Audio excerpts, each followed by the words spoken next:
Students, आज आपण biotechnology या टॉपिकचे काही क्वेश्चन स्टडी करायचे आहेत. तर फर्स्ट क्वेश्चन जो आहे आपला तो काय आहे बघा.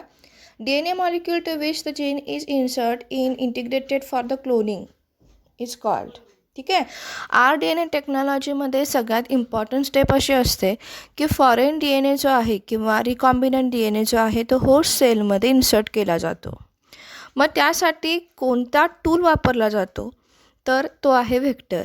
व्हेक्टरचं ॲक्च्युली फंक्शन काय आहे तर vector generally act as vehicle. बरोबर आहे. तर होस्ट सेलमध्ये न्यू DNA किंवा फॉरेन DNA इन्सर्ट करण्यासाठी आपण जनरली जे काही टूल वापरतो तो आहे व्हेक्टर. ठीक आहे. तर बघा, ही एक तुम्हाला इमेज दाखवलेली आहे ज्याच्यामध्ये व्हेक्टर आहे आणि व्हेक्टरबरोबर त्याच्यामध्ये आपण फॉरेन DNA सुद्धा इन्सर्ट केला आहे आणि त्यांच्या मदतीने आपण काय केलं आहे तर रिकॉम्बिनंट DNA जनरेट केला आहे. हा आहे व्हेक्टर आणि हा आहे DNA फ्रॅगमेंट ज्याच्याकडे स्पेसिफिक सिक्वेन्स असतो, स्पेसिफिक कॅटेगरी असते, ज्याच्यामुळे काय होतं तर व्हेक्टर आणि फ्रॅगमेंट DNA जो आहे तो एकमेकांना अटॅच होतो आणि त्यानंतर जो होल पार्ट बनतो त्याला आपण काय म्हणतो तर रिकॉम्बिनंट DNA. सेकंड क्वेश्चन काय आहे बघा. The cutting of DNA at specific location it is possible because of. ठीक आहे. तर DNA टेक्नॉलॉजीमध्ये बऱ्याचदा आपण काय करत असतो तर DNA एका स्पेसिफिक सिक्वेन्सला कट करत असतो. ठीक आहे. आणि यासाठी आपण जे इम्पॉर्टंट टूल वापरतो तो आहे एन्झाईम. बरेचसे एन्झाईम असतात, काही पॉलिमरेज असतात, काही लायगेज असतात आणि काही असतात ते रेस्ट्रिक्शन एन्झाईम. त्याच्यामध्ये लायगेज जे आहे हे लायगेज जनरली 2 DNAचे फ्रॅगमेंट्स पेस्ट करायचे काम करतात. पॉलिमरेज एकापाठोपाठ एक न्यूक्लिओटाइड बेसेस ॲड करायचं काम करतात आणि त्यानंतरचा जो एन्झाईमचा एक ग्रुप राहतो तो आहे रेस्ट्रिक्शन एन्झाईम. आणि हे रेस्ट्रिक्शन एन्झाईम काय करतात तर कटिंग करतात, DNA फ्रॅगमेंट्स कटिंग करतात आणि म्हणून त्यांना एक दुसरं नाव आहे, त्यांना म्हणतात मॉलिक्युलर सीजर्स किंवा केमिकल नाईव्स. सो इथे आन्सर काय आहे रेस्ट्रिक्शन एन्झाईम्स. बघा, इथे तुम्हाला एक इमेज दाखवलेली आहे ज्याच्यामध्ये एक DNA फ्रॅगमेंट एका स्पेसिफिक साईटवर जाऊन कट केलेला आहे. ठीक आहे. सो हे कटिंग जे आहे कुणामुळे पॉसिबल आहे तर रेस्ट्रिक्शन एन्झाईम. इथे रेस्ट्रिक्शन एन्झाईम ॲक्टिवेट होतात आणि त्यानंतर 2 DNA फ्रॅगमेंट्स एकमेकांपासून वेगळे केले जातात. ठीक आहे. आणि ही पहिली स्टेप आहे कशाची तर रिकॉम्बिनंट DNA मिळवण्याची. त्यानंतर एक थर्ड क्वेश्चन आहे, त्याच्यामध्ये काय सांगितले बघा. The introduction of tDNA into the plants involve. ठीक आहे. तर जनरली tDNA जो असतो हा ॲग्रोबॅक्टेरियम ट्युमिनिफिकन्स या बॅक्टेरियामध्ये आपल्याला सापडतो आणि हा जो काय पॅथोजेनिक बॅक्टेरिया आहे हा पॅथोजेनिक बॅक्टेरिया जनरली प्लांटच्या स्टेमवरती ट्युमर लाईक स्ट्रक्चर जनरेट करतो. ठीक आहे. मला इथे तुम्हाला एक इमेज दाखवायची आहे. तर ही इमेज जी आहे याच्यामध्ये ट्युमर लाईक स्ट्रक्चर फॉर्म झालेलं आहे आणि ट्युमर लाईक स्ट्रक्चर कुणामुळे फॉर्म होतं अर्थात ॲग्रोबॅक्टेरियम ट्युमिनिफिकन्समुळे. सो हा ट्युमिनिफिकन्स बॅक्टेरिया जो आहे याच्यामध्ये tDNA नावाचे काही फ्रॅगमेंट्स असतात. त्यांच्या जेनेटिक मटेरियलमध्ये जनरली हे असे ट्युमर लाईक स्ट्रक्चर फॉर्म करतात. सो याच्यामध्ये बघा राईट आन्सर काय असणार आहे. Yes, it is third one. याच्यामध्ये काय सांगितलं आहे infection of the plant by Agrobacterium tumefaciens. कारण का ॲग्रोबॅक्टेरियम ट्युमिनिफिकन्समध्येच tDNA असतो. हा generally tumour like structure form करतो. ठीक आहे. पॅथोजेनिक आहे जनरली तो. त्याच्यानंतर फोर्थ वन क्वेश्चन काय आहे बघा. Which of the following restriction enzyme produce blunt ends. ठीक आहे. रेस्ट्रिक्शन एन्झाईम जनरली काय करतात आधीच आपण काही क्वेश्चन्समध्ये स्टडी केलं आहे की रेस्ट्रिक्शन एन्झाईम हे मॉलिक्युलर सीजर्स असतात. हे DNAचा स्पेसिफिक पार्ट कट करण्यासाठी इम्पॉर्टंट रोल परफॉर्म करतात. मग हे रेस्ट्रिक्शन एन्झाईम ज्या वेळेला DNAवरती रिॲक्ट होत असतात त्यावेळेला ते 2 टाईपचे एंड्स जनरेट करतात. काही वेळेला स्टिकी एंड्स असतात आणि काही वेळेला ब्लंट एंड्स असतात. ठीक आहे. तर बघा इथे एक इमेज दाखवते मी तुम्हाला. तर स्टिकी एंड्स म्हणजे काय बघा. तर स्टिकी एंड्समध्ये रेस्ट्रिक्शन एन्झाईम अशा पद्धतीने रिॲक्ट होतात की त्यांच्यामध्ये झिगझॅग मोडमध्ये 2 DNAचे स्टँड कट झालेले असतात. पण ब्लंट एंडमध्ये काय होतं, तर अशा स्ट्रेट लाईन सिक्वेन्समध्ये 2 स्टँड कट झालेले असतात. तर या क्वेश्चनमध्ये त्याने आपल्याला असं विचारलं की खालीलपैकी कोणता असा रेस्ट्रिक्शन एन्झाईम आहे जो ब्लंट एंड जनरेट करतो, आणि त्याचा आन्सर आहे EcoRV. EcoRV हा जनरली ब्लंट एंड जनरेट करण्यासाठी रिस्पॉन्सिबल असतो. तर 5th वन क्वेश्चन जो आहे तो बघा काय आहे. The tag polymerase enzyme is obtain from. ठीक आहे. सो टॅग पॉलिमरेज हा जो काही एन्झाईम आहे हा जनरली एका बॅक्टेरियल स्पेसिसपासून ऑब्टेन केला जातो, सिंथेसिस केला जातो. तर इथे बघा TAQ या नॉमेनक्लेचरमध्ये T for thermus and AQ for aquaticus. ठीक आहे. सो जनरली टॅग पॉलिमरेज अर्थात कुणापासून ऑब्टेन केलेला असणार आहे, तर ऑप्शन 3 थर्मस ॲक्वॅटिकस. त्याच्यानंतर जो 6th वन क्वेश्चन आहे तो काय आहे बघा. Which of the following is restriction endonucleases. आपल्या सगळ्यांना हे माहिती आहे की रेस्ट्रिक्शन एन्झाईम हे मॉलिक्युलर सीजर असतात आणि हे DNAचा स्पेसिफिक पार्ट किंवा स्पेसिफिक सिक्वेन्स कट करण्यासाठी इम्पॉर्टंट रोल परफॉर्म करतात. मग हे जे काही रेस्ट्रिक्शन एन्झाईम आहेत हे 2 पार्टमध्ये डिवाईड होतात. एक असतात एंडोन्यूक्लिएज आणि दुसरा जो टाईप आहे तो आहे एक्झोन्यूक्लिएज. एंडो आणि एक्झोमध्ये काय फरक आहे बघा. तर एंडोन्यूक्लिएज जे आहेत हे 5' आणि 3' हे सोडून DNAचा बाकीचा जो सिक्वेन्स जो मिडल पार्टमध्ये सिच्युएटेड असतो याच्यामधले स्पेसिफिक सिक्वेन्स कट करतात. ठीक आहे. आणि एक्झोन्यूक्लिएज जे आहेत हे जनरली 3' to 5' म्हणजे जे काही कडेचे एंड जे असतात किंवा 5' लागून आणि 3' लागून जे असणारे स्पेसिफिक सिक्वेन्स असतात यांना कट डाऊन करतात. तर त्याने आपल्याला असं विचारलं की खालीलपैकी कोणता एन्झाईम एंडोन्यूक्लिएज आहे. सो आन्सर आहे हिंट 2. बाकीचे सगळे एक्झोन्यूक्लिएजेस आहेत. सो आन्सर काय आहे ऑप्शन 3 हिंट 2. ठीक आहे. त्याच्यानंतर नेक्स्ट क्वेश्चन बघा काय आहे. Which of the following is a not feature of plasmid. ठीक आहे. सगळ्यात पहिल्यांदा प्लाझ्मिड म्हणजे काय बघा. प्लाझ्मिड हा जनरली एक्स्ट्रा क्रोमोझोमल मटेरियल असतो बॅक्टेरियामधलं. बॅक्टेरियाच्या सायटोप्लाझममध्ये प्लाझ्मिड सिच्युएटेड असतात. हे असतातच एक्स्ट्रा क्रोमोझोमल मटेरियल. आता बॅक्टेरियाचा जो DNA आहे किंवा जेनेटिक मटेरियल जे आहे हे जेनेटिक मटेरियल नेहमी कसं असतं तर सर्क्युलर आणि डबल स्टँडर्ड अशा पद्धतीनं त्यांचं काय आहे तर DNAचं मॉडेल आहे. डबल स्टँडर्ड असतं आणि ते सर्क्युलर असतं. हे generally theta model through replicate होत असतात. तर त्याने आपल्याला असा क्वेश्चन विचारला आहे की खाली जे आपल्याला फीचर्स दिलेले आहेत त्याच्यापैकी कोणता फीचर प्लाझ्मिडचा नाही. तर एकापाठोपाठ एक आपण स्टडी करूया. फर्स्ट आहे ट्रान्सफरेबल. अर्थातच प्लाझ्मिड ट्रान्सफर करू शकतो आपण होस्ट सेलमध्ये. सो फर्स्ट ऑप्शन बरोबर आहे. दुसरा ऑप्शन आहे सिंगल स्टँडर्ड. मुळीच नाही, कारण प्लाझ्मिड जे आहेत हे सर्क्युलर आणि डबल स्टँडर्ड असतात. सो ऑप्शन 2 जो आहे हे आन्सर आहे, कारण हे प्लाझ्मिडचं फीचर नाही. त्याच्यानंतर आपण नेक्स्ट क्वेश्चन बघूया काय आहे. Stir the tank bioreactors have been design for. बघा लक्षात घ्या, बायोरिॲक्टर्स खूप सगळ्या मॉडेलचे असतात किंवा त्यांच्यामध्ये त्यांच्या डिझाईनमध्ये खूप सगळं व्हेरिएशन हे असू शकतं. पण या टाईपच्या बायोरिॲक्टरचं स्पेसिफिक फंक्शन काय आहे किंवा ते कोणत्या कारणासाठी डिझाईन केलेले असतात ते आपण बघूया. हा आहे स्टीअर्ड टँक बायोरिॲक्टर. याच्यामध्ये भरपूर सगळे फॅन असतात. ठीक आहे. हे फॅन काय करतात तर कंटिन्युअली याच्यामध्ये जे काही मटेरियल किंवा सॉल्वंट आहे हे सॉल्वंट कंटिन्युअली हलवलं जातं, मिक्स केलं जातं. ठीक आहे. पण हे मिक्स करत असताना याच्यामध्ये काही एअर बबल्स ॲड केले जातात किंवा ऑक्सिजन लेवल मेंटेन केली जाते. तुम्ही असंही म्हणू शकता की ऑक्सिजन लेवल मेंटेन ठेवण्यासाठी किंवा एजिटेशन कंटिन्यू सुरू राहण्यासाठी या टाईपचे बायोफर्मेंटर वापरले जातात. सो इथे आन्सर काय आहे बघा, तर availability of oxygen throughout the प्रोसेसमध्ये ऑक्सिजन लेवल मेंटेन करण्यासाठी या टाईपचे बायोरिॲक्टर्स जनरली वापरले जातात.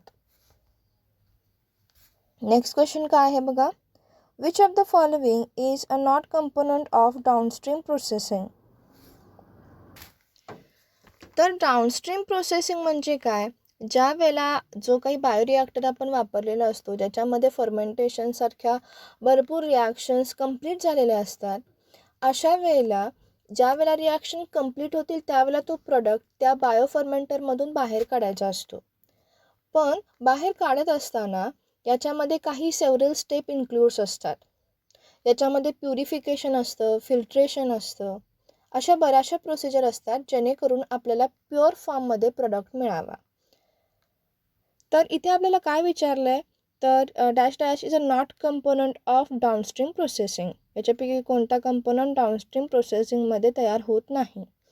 तर डाउनस्ट्रीम प्रोसेसिंगमध्ये अर्थातच सेपरेशन केलं जातं, filtration through, sedimentation through, particles आणि मेन प्रोडक्ट यांचं सेपरेशन केलं जातं. तर नेक्स्ट वन जो आहे तो आहे प्युरिफिकेशन. येस, प्युरिफिकेशन पण केलं जातं. याच्यामध्ये केमिकल कंपोनंट्स ॲड करून आपण क्लिअर फॉर्म ऑफ प्रोडक्ट पण मिळवू शकतो. सेडमेंटेशन, फिल्ट्रेशन थ्रू आपण प्युरिफिकेशन करू शकतो. त्याच्यानंतर डेन्सिटी ग्रॅडियंट मॉलिक्यूल वापरून डेन्सिटीमध्ये व्हेरिफिकेशन करून आपण प्युअर प्रोडक्ट मिळवू शकतो. ठीक आहे. नेक्स्ट वनचं आहे प्रिझर्वेशन. येस, डाउनस्ट्रीम प्रोसेसिंगमध्ये आपण काही बायो रिॲक्टर्स किंवा बायो टँक वापरून प्रिझर्वेशनसुद्धा करू शकतो, ज्याला आपण जनरली एजिंग असं म्हणतो. ठीक आहे. वाईन, बियर किंवा अशा टाईपचे जे काही प्रोडक्ट्स असतात ज्यांच्यामध्ये सेटल डाऊन होण्यासाठी वेळ द्यायचा असतो, याच्यामध्ये आपण त्यांचं प्रिझर्वेशन करत असतो. ठीक आहे. सो लास्ट वन जो पॉईंट आहे एक्सप्रेशन. ठीक आहे. हा एक्सप्रेशन मात्र आपण डाउनस्ट्रीम प्रोसेसिंगमध्ये करत नाही. सो आन्सर काय आहे ते, तर expression. It is a not component of downstream processing. Next question बघा, a foreign DNA and plasmid cut by same restriction endonuclease can be joined to form recombinant plasmid. ठीक आहे. रेस्ट्रिक्शन एंडोन्यूक्लिये जनरली काय करतात, तर DNAचा मिडल पार्ट जो आहे हा cut करतात, बरोबर आहे, ज्यांना आपण मॉलिक्युलर सीझर म्हणून सुद्धा ओळखतो. तर खालीलपैकी असा कोणता एन्झाईम आहे हा काय करतो, तो जॉईनिंग पण करू शकतो आणि कटिंग पण करू शकतो. ठीक आहे. तर त्याचा आन्सर असा आहे लायगेज. लायगेज हा एन्झाईम काय करतो, तो दोन्ही फंक्शन परफॉर्म करतो. सो आन्सर काय, तर लायगेज. नेक्स्ट क्वेश्चन बघा काय आहे, the DNA fragment separate on an agar gel can be visualized after staining with. ठीक आहे. ॲगारोट जेल इलेक्ट्रोफोरेसिस ही एक अशी कन्सेप्ट आहे की ज्याच्यामध्ये मॉलिक्युलर वेट हा कन्सेप्ट कन्सिडर करून DNA फ्रॅगमेंट्स सेपरेट केले जातात. ठीक आहे. तर बघा, ही आहे ॲगारोट जेलची कन्सेप्ट. याच्यामध्ये मॉलिक्युल्स जे असतात DNAचे हे इथे लोड केले जातात आणि त्यानंतर त्यांच्या मॉलिक्युलर वेटनुसार त्यांचं सेपरेशन केलं जातं. ज्या DNA मॉलिक्युलचं मॉलिक्युलर वेट हे कमी आहे हे सगळ्यात पहिला पुढे येतात आणि ज्यांचं मॉलिक्युलर वेट जास्त आहे हे शेवटी राहतात. आणि अशा पद्धतीने DNA फ्रॅगमेंट्स आपण सेपरेट करू शकतो. तर इथे आपल्याला क्वेश्चन काय विचारलं आहे, तर DNA फ्रॅगमेंट जे आपण ॲगारोट जेलने सेपरेट केलेले आहेत हे आपल्याला कोणत्या स्टेनिंगनी दिसतात, तर अर्थात त्याचा आन्सर काय आहे, तर इथिलियम ब्रोमाइड. इथिलियम ब्रोमाइड हा स्टेन वापरून, हा डाय वापरून आपण ॲगारोट जेलमध्ये असणारे जे काही पार्टिकल्स आहेत DNAचे हे इझिली UV रेज खाली बघू शकतो. नेक्स्ट क्वेश्चन असा आहे, DNA फ्रॅगमेंट्स आर. ऑप्शन्स असे आहेत निगेटिव्ह चार्ज, न्यूट्रल, पॉझिटिव्ह और निगेटिव्ह, आणि त्याच्यानंतर लास्ट ऑप्शन आहे पॉझिटिव्ह चार्ज ओनली. तर बघा याचं राईट आन्सर काय आहे, तर जे DNA मॉलिक्युल्स आहेत, DNA फ्रॅगमेंट जे आहेत, यांच्यावरती कंपल्सरी हा निगेटिव्ह चार्जच असतो आणि त्याच्यामुळेच हिस्टोन प्रोटीन्स त्यांना एक स्पेसिफिक वेने पॅक करू शकतात. बरोबर आहे. सो त्याचा आन्सर काय आहे, तर निगेटिव्ह चार्ज. नेक्स्ट क्वेश्चन बघा. The gene whose expression help to identify transform cell is known as. ठीक आहे. आपण DNA टेक्नॉलॉजीमध्ये जनरली फॉरेन DNA जो आहे, ज्याच्याकडे desirable molecular structure genetical makeup आहे, हा आपण होस्ट सेलमध्ये इन्सर्ट करत असतो. पण त्यांचं इन्सर्शन झाले की नाही किंवा रिकॉम्बिनेशन कंप्लीट झाले का नाही. बघा इथे नेक्स्ट क्वेश्चन का आहे, DNA fragments movement on agarose gel during electrophoresis. आणि खाली ऑप्शन्स दिलेले आहेत. याच्या आधी आपण जेल इलेक्ट्रोफोरेसिस म्हणजे काय समजून घेऊया. तर बघा, gel electrophoresis is the process in which DNA fragments is separated according to their molecular weight. ठीक आहे.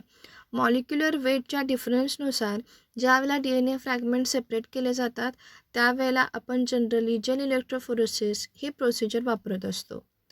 याच्यामध्ये या साईडला DNAचे सॅम्पल लोड केले जातात, इलेक्ट्रिसिटी ऑन केली जाते आणि त्यानंतर हे जे काही पार्टिकल्स आहेत DNAचे, हे ॲनोडकडे रनआउट होतात. कारण का, तर जे काही DNA पार्टिकल्स आहेत त्यांच्याकडे निगेटिव्ह चार्ज असतो आणि नेचरचा एक स्पेसिफिक रूल आहे की काय, तर अपोजिट चार्ज पार्टिकल्स अट्रॅक्ट, आणि त्यामुळे हे जे काही फ्रॅगमेंट्स आहेत हे ॲनोडकडे रनआउट होतात.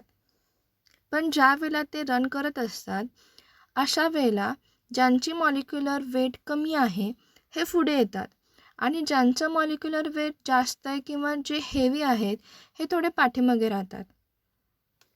ठीक आहे. सो या सगळ्यांमध्ये आपल्याला जो काही एक ऑप्शन आहे, राईट ऑप्शन आहे, तो कोणता आहे, तर first one. Smaller the fragment size the further its move. Next one बघा. The process of separation and purification of expressed protein before marketing is called. ठीक आहे. ज्या वेळेला एखाद्या अमॅनो ॲसिड्सचं, प्रोटीनचं हे बायो फर्मेंटर थ्रू किंवा बायो टँक थ्रू प्रोडक्शन केलं जातं, त्यावेळेला त्यांच्या मार्केटिंगच्या आधी, मार्केटिंग म्हणजे काय, तर मार्केटमध्ये तो प्रोडक्ट येतो, त्याची ॲड केली जाते आणि तो डिस्ट्रीब्यूट केला जातो. पण ह्या प्रोसिजर होण्याआधी, मार्केटिंग होण्याआधी कंपनीला एक स्पेसिफिक प्रोटोकॉल फॉलो करावा लागतो, ज्याच्यामध्ये प्युरिफिकेशन ही एक इम्पॉर्टंट प्रोसिजर आहे. मग त्याच्यामध्ये प्युरिफिकेशन करतात, एजिंग करतात. अर्थात एजिंग ही जी कन्सेप्ट आहे ही प्रोडक्टनुसार केली जाते. जर वाईन, बियर अशासारखे काही प्रोडक्ट असतील तर एजिंग करावे लागतात आणि काही प्रोडक्ट असे असतात ज्यांची शेल्फ लाईफ कमी असते, हे एजिंग नच करतात मार्केटिंगमध्ये आणले जातात. ठीक आहे. सो ह्या ज्या प्रोसिजर आहेत, सेपरेशन, फिल्ट्रेशन, प्युरिफिकेशन, यांना एकत्रितरित्या आपण म्हणतो डाऊनस्ट्रीम प्रोसेसिंग. ठीक आहे. सो इथं एक राईट ऑप्शन आहे, तो का आहे, डाऊनस्ट्रीम प्रोसेसिंग. डाऊनस्ट्रीम प्रोसेसिंग ही जी अशी प्रोसिजर आहे ही मार्केटिंगच्या आधी कॅरीड आउट केली जाते. बघा next one question. Which of the following is commonly used as a vector for introducing a DNA fragment in human lymphocytes? ठीक आहे. तर खाली आपल्याला काही प्लाझमिड्स दिलेले आहेत, काही व्हेक्टर्स दिलेले आहेत. तर या व्हेक्टर्सपैकी कोणता व्हेक्टर हा आपण लिम्फोसाइट्स, ह्युमन लिम्फोसाइटमध्ये DNA न्यू फ्रॅगमेंट इन्सर्ट करण्यासाठी वापरतो. ठीक आहे. तर त्याचा आन्सर आहे रेट्रोव्हायरस. बऱ्याचदा ह्युमन जीनमध्ये आपण ज्या वेळेला फॉरेन DNA इन्सर्ट करत असतो, त्यावेळे बहुतांश वेळेला आपण रेट्रोव्हायरस हा व्हेक्टर वापरतो. ठीक आहे. नेक्स्ट जो क्वेश्चन आहे तो बघा. The correct order of the step of polymerase chain reaction PCR is. ठीक आहे. सगळ्यात पहिल्यांदा PCR म्हणजे काय बघा, पॉलिमरायझेशन चेन रिॲक्शन. ज्या वेळेला डी एन ए सॅम्पल खूप कमी अमाऊंटमध्ये प्रेझेंट असतं त्यावेळेला त्या डी एन एच्या मिलियन कॉपीज जनरेट केल्या जातात. ठीक आहे. P C R machine through किंवा पी सी आर मशीनच्या मदतीने जर एकदम छोटंसं सॅम्पल असेल तर ते एकदम छोटंसं सॅम्पल खूप कॉपीजमध्ये कन्वर्ट केलं जातं. त्याला आपण पी सी आर असं म्हणतो. सो ह्या पी सी आर मशीनमध्ये ज्या काही सिक्वेन्स असतात हे ठरलेले असतात. त्यांचा प्रोटोकॉल ठरलेला असतो. तर त्याने आपल्याला असा क्वेश्चन विचारला आहे की खाली दिलेल्या ऑर्डरपैकी कोणती ऑर्डर एक्झॅक्टली करेक्ट आहे. तर बघा इथे आपल्याला जे सिक्वेन्स दिलेले आहेत त्याच्यापैकी हा लास्ट सिक्वेन्स जो आहे हा एक्झॅक्टली करेक्ट ऑप्शन आहे. त्याच्यामध्ये तुम्हाला काय सांगितलं आहे, डिनॅचुरेशन, अनलिंग आणि एक्सटेन्शन. आता याचं मिनिंग काय आहे बघा. तर फर्स्ट वन स्टेप जी आहे ती आहे डिनॅचुरेशन. डिनॅचुरेशनमध्ये काय करतात तर डी एन ए मॉलिक्यूल जो आहे तो जनरली डबल हेलिकल स्ट्रक्चरमध्ये असतो. हा डबल हेलिकल स्ट्रक्चरमध्ये असणारा जो काही डी एन एचा पार्ट आहे किंवा फ्रॅगमेंट आहे हा काय केला जातो, सेपरेट केला जातो. डी एन एच्या 2 स्टँडपैकी प्रत्येक स्टँड हा एकमेकांपासून सेपरेट केला जातो. त्याला म्हणतात डिनॅचुरेशन. नेक्स्ट वन जो आहे तो आहे अनालिंग. अनालिंगमध्ये काय करतात बघा, आपल्या सगळ्यांना हे माहिती आहे की कोणत्याही पद्धतीमध्ये ज्या वेळेला जेनेटिक मटेरियलला पॉलिमरायझेशन चेन थ्रू जावं लागतं किंवा त्याला स्वतःला रेप्लिकेट करावं लागतं त्यावेळेला सगळ्यात इम्पॉर्टंट स्टेप जी आहे ती आहे तर बाइंडिंग ऑफ प्रायमर्स. सो या स्टेपमध्ये प्रायमर्स हे बाइंड केले जातात. आणि नेक्स्ट वन जी स्टेप आहे ती आहे एक्सटेन्शन. या एक्सटेन्शनमध्ये डी एन एचे नवीन स्टँड किंवा न्यूक्लिओटाईड बेस पेअर जे आहेत हा ओरिजिनल स्टँडला ॲड केले जातात आणि मोठ्याच्या मोठा सिक्वेन्स जनरेट केला जातो. जनरली मर्डर होत असताना, रेप केसेस होत असताना तिथे जे काही एरिया असतो त्या एरियामध्ये सॅम्पल कलेक्ट करतात. मग ते ब्लडचे असतील किंवा सलायवाचे असतील किंवा हेअर पार्टिकल्स असतील. तर ह्या हेअर पार्टिकल थ्रू किंवा ब्लडच्या एका ड्रॉप थ्रू तो पर्टिक्युलर पर्सन शोधणं खूप कठीण असतं. मग अशा वेळेला या छोट्या सॅम्पलचं मोठं सॅम्पल बनवणं गरजेचं असतं आणि अशा वेळेला पॉलिमरायझेशन चेन रिॲक्शन ही प्रोसिजर वापरतात. आणि याच्यामध्ये जनरली 3 प्रोसिजर असतात, डिनॅचुरेशन, अनलिंग आणि एक्सटेन्शन. आणि हा प्रोटोकॉल जो आहे हा ठरलेला असतो. तर आन्सर काय आहे, yes, fourth one. Next one question काय आहे बघा, express the sequence tags refers to. ठीक आहे. आणि काही ऑप्शन्स दिलेत खाली. तर जनरली ही जी काही प्रोसिजर आहे किंवा ही जी काही टेक्निक आहे कुठली तर EST, याच्यामध्ये जो काही जेनेटिक मटेरियल आहे हा जेनेटिक मटेरियल RNA फॉर्ममध्ये कन्वर्ट केला जातो. आपल्याला सगळ्यांना हे माहिती आहे की DNA आणि RNAमध्ये एक स्पेसिफिक डिफरन्स असतो आणि हा स्पेसिफिक डिफरन्स हा शुगर मॉलिक्यूलमुळे डेव्हलप झालेला असतो. सो ज्यावेळेला जीन आपल्याला किंवा सॅम्पल दिलं जातं हे सॅम्पल आपल्याला काय करायचं असतं तर RNA फॉर्ममध्ये कन्वर्ट करायचं असतं. So option 1 is correct option, gene express as RNA form.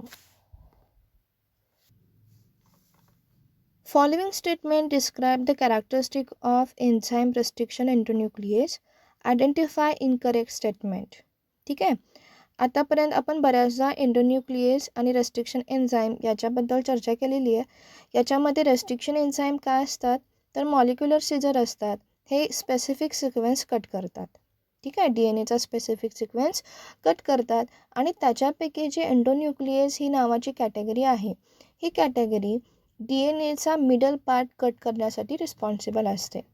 तर त्याने आपल्याला असा क्वेश्चन विचारला आहे की हा जो काही रेस्ट्रिक्शन एंडोन्यूक्लियस एन्झाईम आपण वापरतो RDNA टेक्नॉलॉजीमध्ये तर याच्यापैकी कोणतं स्टेटमेंट त्याच्यासाठी रॉंग आहे.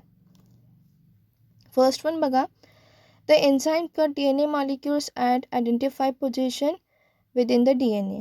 Yes, it is right. कारण जो स्पेसिफिक सिक्वेन्स आहे हा स्पेसिफिक सिक्वेन्सच काय केला जातो, कट केला जातो. रेस्ट्रिक्शन एन्झाईम खूप स्पेसिफिक असतात.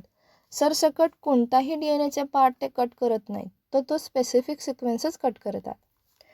सेकंड वन ऑप्शन काय आहे बघा, the enzyme binds DNA at the specific site and cut only one of the 2 stand. ठीक आहे. तर याने आता काय सांगितलं आहे की जे काही डी एन एचे 2 स्टँड असतात, ह्या डी एन एच्या 2 स्टँडपैकी एक स्टँड कट केला जातो. तर हा जो ऑप्शन आहे हा एक्झॅक्टली रॉंग आहे. कारण ज्या वेळेला एंडोन्यूक्लियस एखाद्या डी एन एच्या पार्टिकलवर रिॲक्ट होत असतो, तर तो सायमल्टेनियसली 2 स्टँड जे आहेत, कारण D N A double helical स्ट्रक्चरमध्ये प्रेझेंट असतो, तर हा जो 2 स्टँड आहेत, हे 2 स्टँड स्पेसिफिक वेनी कट केले जातात. एकच स्टँड कट होत नाहीत आणि त्यामुळेच हे 2 स्टँड कट झाल्यामुळे स्टिकी एंड्स किंवा ब्लंट एंड जनरेट होत असतात. सो इथे इनकरेक्ट ऑप्शन कोणता आहे, तर तो सेकंड वन आहे. वन ऑफ 2 स्टँड असं होत नाही, सायमल्टेनियसली दोन्ही स्टँड कट होतात. ठीक आहे. तर आता आपण इथे भरपूर सगळे क्वेश्चन स्टडी केलेले आहेत. आपण नेक्स्ट लेक्चरला याच्यापेक्षा वेगळे असे काही MCQ स्टडी करायचे आहेत. ठीक आहे.